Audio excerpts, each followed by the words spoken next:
Cydney. And I'm Madi. And we're going to be doing Kid Food Nation with you guys for the next 8 weeks. We are so excited. See you in the kitchen! Hello and welcome back to Kid Food Nation. This is week 5. Crazy. So, before we get into this week, we're going to talk and review a little bit about what we did last week. So, last week we talked about why is it important to plan before we start cooking, and we need to make sure that we have everything. We need to give ourselves an opportunity to make lists and think about what we might need if we don't already have it. What are the things we need to keep in mind when planning a meal? So we need to think about the ingredients that we have already, grocery lists, picking out foods, healthy choices, and balanced plates. So we also talked about how do we tell if fresh food is ripe or ready to eat. So we talked about how we can touch it, we can smell it, and then we can look and just see how it appears.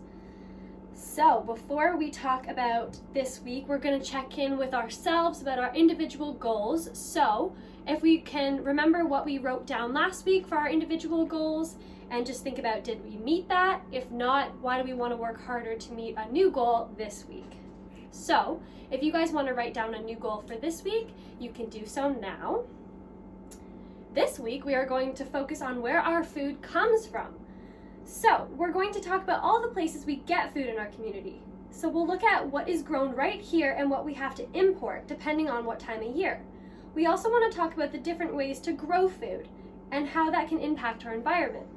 So thinking about where our food comes from helps us to make more informed choices, and it's part of our healthy eating.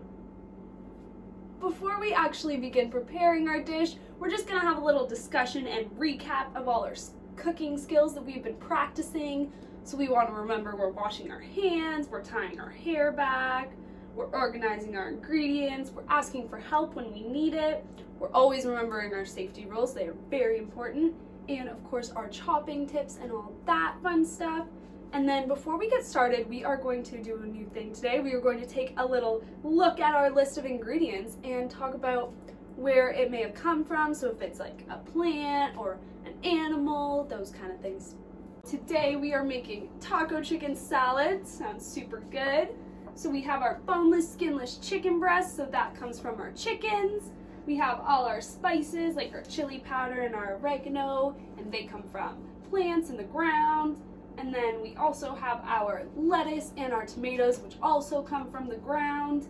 And then we have our cheese and sour cream, and those come from the milk from the cows that get turned into those fun things.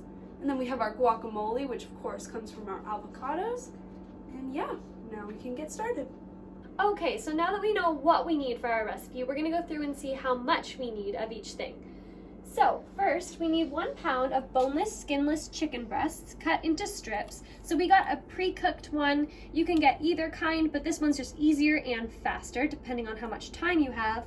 We need 1 tablespoon of canola oil, 2 tablespoons of chili powder, a half tablespoon of dried oregano, a half tablespoon of ground cumin, a 1/4 tablespoon each of salt and pepper, 6 cups of romaine lettuce chopped up, 2 tomatoes chopped, 2/3 of a cup for cheddar cheese shredded, a half cup of guacamole, and a 1/4 cup of sour cream.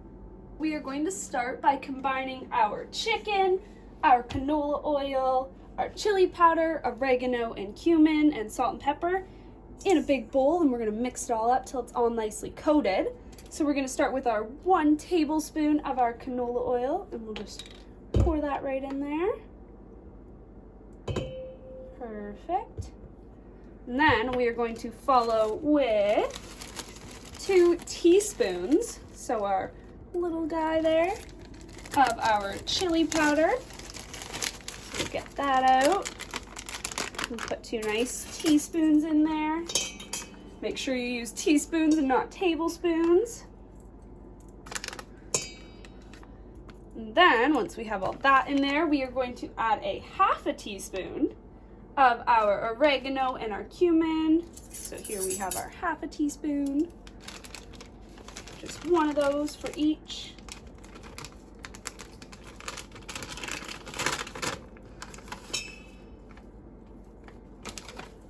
And then our cumin.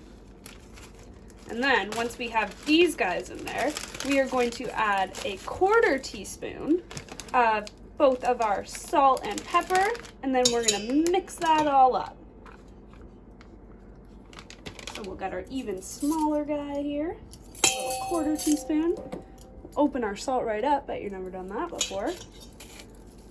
We have pre-cooked chicken, but if you guys are using some not already cooked chicken, once you mix all these things together, you are going to heat up a pan to about medium to high heat, and you can cook your chicken for about 10 minutes until it is not pink inside, and then you can take it off the heat and set it aside while we get our other stuff ready.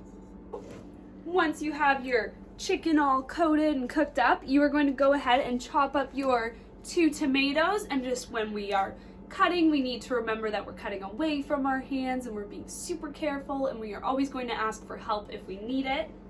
And we are going to add our 2 tomatoes that are all cut up to our chicken, and then we're going to cut up our romaine lettuce, and we're going to add about 6 cups of that, and of course our 2/3 cup of cheese, and we're going to mix it all together, and then you can put some on your plate and you can top it with your sour cream and guacamole.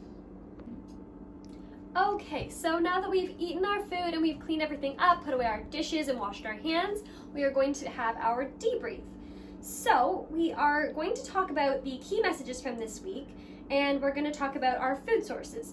So why is it important to consider where our food comes from?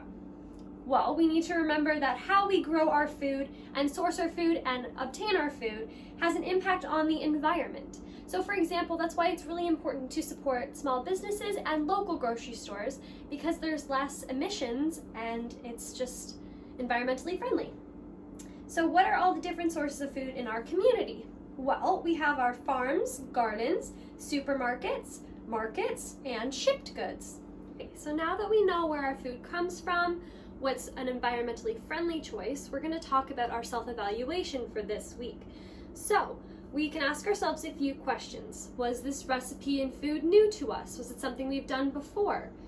Was it something that we could make again by ourselves, or did we need a little bit of help? Was it difficult? Was this one kind of easy?